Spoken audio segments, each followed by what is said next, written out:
విజయనగరంలో మన కాంగ్రెస్ నాయకులు కూలిస్తే స్టేజే కూల్చేశారు మీరు. మా కార్లు అడ్డం పెట్టి మా మీద దాడులు చేయడం, ఇవన్నీ తట్టుకొని ఇచ్చాం మేము. ఖమ్మంలో మీరు రాళ్ళు దాడులు చేశారు ఆ టైంలో అప్పుడున్న కాంగ్రెస్ ప్రభుత్వం. ఈరోజు మాకు కొత్త అనుకుంటున్నారా ఇవన్నీ? మీరు చేసే ఈ తాటాకు చప్పుళ్ళకి బెదిరేది కాదు జనసేన, గుర్తుపెట్టుకోండి. ఏదైనా మాట్లాడితే తెలంగాణ ప్రభుత్వం అధినేతలు కూడా చెప్తా ఉన్నాను, మీ ఇళ్లలోకి వచ్చి దూరిపోయి ప్రైవేట్ ఆస్తుల్లోకి వచ్చి నిజంగా ఒక తప్పు జరిగే ఉంటే, నేను ఈరోజు మళ్ళీ చెప్తున్నాను, రీఐటరేటింగ్, యు సీజ్ ద ప్రాపర్టీ. సంతోషంగా చెప్తున్నా. అక్కడ ఉన్నది నాకు గోశాల ఉంది, అక్కడ ఒక 60-70 గోవులు ఉంటాయి అక్కడ, వాటి గడ్డి కోసం ఉంటుంది. మీరు తెలంగాణ ప్రభుత్వానికి చెప్తున్నాను, ప్రైవేట్ స్థలాల్లోకి వస్తే it is a criminal trespass, criminal defamation, mischief with mala fide intention, propagating misinformation for causing unrest and regional differences. ఇన్ని కేసులు అట్రాక్ట్ అవుతాయి. ఇవన్నీ మీరు ఒక్కసారి కూర్చొని మీరు మమ్మల్ని భయపెట్టాలని చూస్తే వాటికి భయపడే వాళ్ళం కాదు నేను. మీరు ప్రతి చోట మీరు రీజనల్గా ప్రతిసారి పట్టుకొస్తే ఇక్కడున్న జర్నలిస్టులో కానీ ఐఏఎస్ ఐపీఎస్లో కానీ అన్ని జాతులు ఉన్నాయి, అన్ని కులాలు ఉన్నాయి. ఒక్క ప్రాంతానికి చెందిన వాళ్ళు లేరు ఈ భారతదేశంలో. నిజంగా కూర్చోబెట్టి తెలంగాణకు ద్రోహం చేస్తే మొట్టమొదటి గొంతు లేపే జనసేన లేకపోతే. ఆ రోజు మీరు అందరూ మర్చిపోయారేమో, మేము లేపా గొంతులు.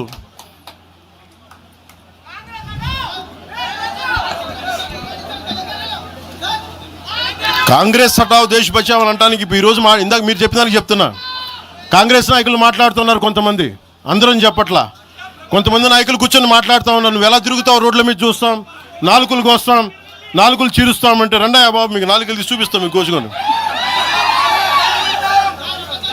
అలాగే మీరు ఒకప్పుడు ఇలా మాట్లాడిన నాయకులందరూ రాజశేఖర రెడ్డి గారు తెలంగాణకి విభజనకి నేను వ్యతిరేకం నేను అన్న చెప్పిన వ్యక్తికి పక్కన ఉన్న కొమ్ము కాసిన వాళ్ళు వీళ్ళందరూ వీళ్ళు మాట్లాడతారు. నిజంగా నాకు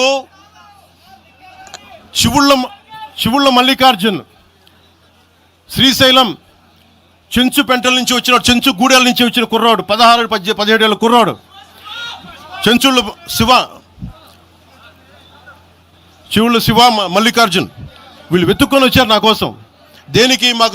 మాకు యురేనియం మైనింగ్ జరుగుతూ ఉంది అన్న, నువ్వు వచ్చి ఏదైనా చెప్పన్నా అంటే, ఆ రోజు ఓడిపోయినాను 2019 తర్వాత 2 చోట్ల ఓడిపోయి అంటే నా మీద ఏ నమ్మకం పెట్టుకొచ్చాడు. ఎందుకు నేను తెలంగాణ యువతను నమ్ముతానంటే, వాళ్ళకున్న లోపల ఉన్న భావం ఎంత బలమైందంటే మొత్తం ప్రభుత్వానికి అదిపించింది ఒక్క కుర్రోడి భావం.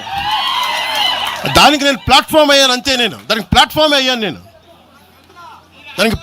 అయ్యా. వచ్చి కుర్రోడు రోడ్డు మీద కూర్చొని జనసేన ఆఫీస్ ముందు కూర్చుంటే వెళ్ళి మాట్లాడా, ఏం బాబు ఏం కావాలన్నా అంటే, నీకు కూర్చోబెట్టి అన్న మాకు యురేనియం మైనింగ్ జరుగుతుందన్న మా శ్రీశైలంలో చెంచుపెంటల్లో, నువ్వు మాట్లాడన్నా అంటే మొత్తం తీసుకొస్తే ఒక్క మాట మాట్లాడితే ఆ రోజున వి హనుమంతరావు గారు, ఇప్పుడు కాంగ్రెస్ నాయకులు వి హనుమంతరావు గారు, మేము కూర్చొని మాట్లాడితే అఖిలపక్షం ఆ రోజు పిలిచాం.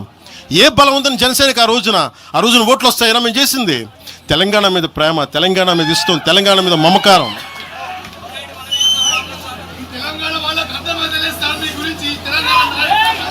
తెలంగాణ ప్రజలు వేరు, తెలంగాణలోని కొద్దిమంది.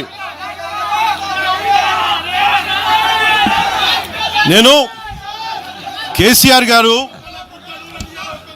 గారు భారత రాష్ట్ర సమితి పెట్టి ఆంధ్రాలో పార్టీ పెట్టినప్పుడు స్వాగతించిన వాడిని నేను.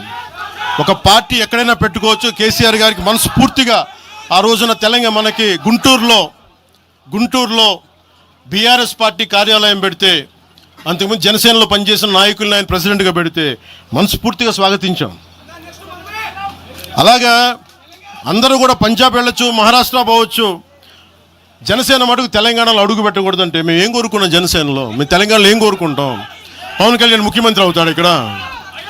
ఆంధ్రాలోనే దిక్కు లేదు, పవన్ కళ్యాణ్ ఇక్కడే ముఖ్యమంత్రి అవుతాడు.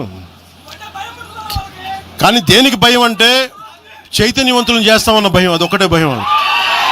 సమస్యల మీద తిప్పి కొడితే ఎంత? 4 కోట్ల జనాభా ఉన్న, దాదాపు 4 కోట్ల జనాభా ఉన్న తెలంగాణలో జనసేన తిప్పి కొడితే 1,00,000 మంది పైన కూడా లేరు. 2,000 మంది జన సైనికులతోటి, సాధకులతోటి మేము సభ పెట్టుకుందామంటే మీరు దీనికి పర్మిషన్ ఇవ్వకపోతే మేము ఏం చేస్తాం? మేము దుర్మార్గాలు చేస్తామా? మేము అంటే నాకు ఎలా ఉంటుందంటే మీరు ఏదైనా మాట్లాడండి. అంటే ఎక్కడ ఇప్పుడు నేను ఒక ఎనలిస్ట్ కూర్చొని నేను మాట్లాడింది వేరు, నువ్వు అమిత్ షా గారిని మాట్లాడితే నేను దాని గురించి ప్రస్తావిస్తే దీంట్లో ప్రాంతీయత ఎక్కడుంది? దీంట్లో తెలంగాణ నేను ఎప్పుడు అవమానం చేశాను? దీంట్లో కులాలు ఎక్కడ వచ్చినాయి? మీరు తీసుకొచ్చి మీరు తిడతా ఉంటే అంటే నాకు ఒక హక్కు కూడా లేదా? మీ ఇష్టానికి మీరు మాట్లాడితే మేము కనీసం నొచ్చుకునే అభిప్రాయం కూడా మేము చెప్పకూడదా? బాధ కూడా పడకూడదా? అంటే మేము కూర్చోబెట్టి బాంచం ద్వారా అలాగే ద్వారా మీరు ఎలాంటి వాళ్ళని భరించాలా? మేము పీకలు పోయినా పర్లేదు, పీకలు కోసుకుంటా కానీ భయం అయితే మాకు రాదు.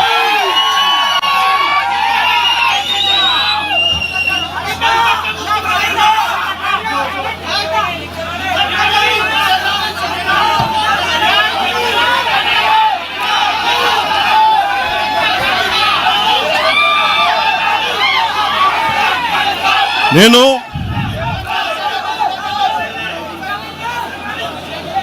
తెలంగాణలో ఆంధ్ర వాళ్ళకి ఏం పని అంటారు? సంతోషం, కరెక్ట్. అది తెలంగాణలో ఆంధ్ర కాంట్రాక్టర్లు ఓకేనా? ఇక్కడ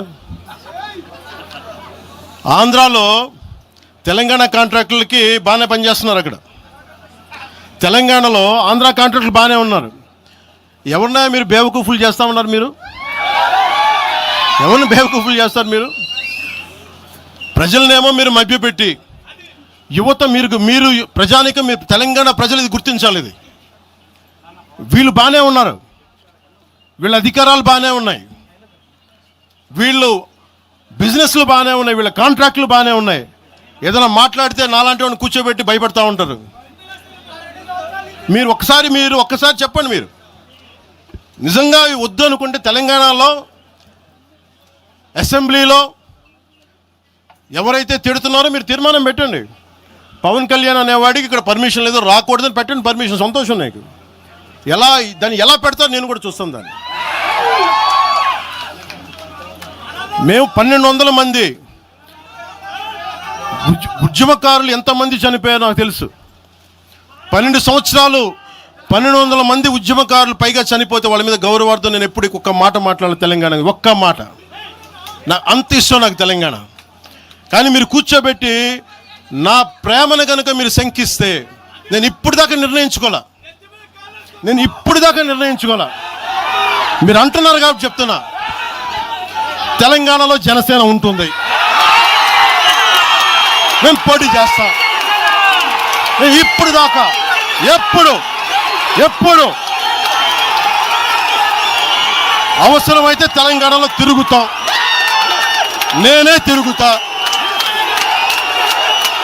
మేమే తిరుగుతాం. ప్రతి సమస్య మీద మాట్లాడతాం, ప్రతి అన్యాయాన్ని ఎదుర్కొంటాం. ఏం మాట్లాడతారు మీరు?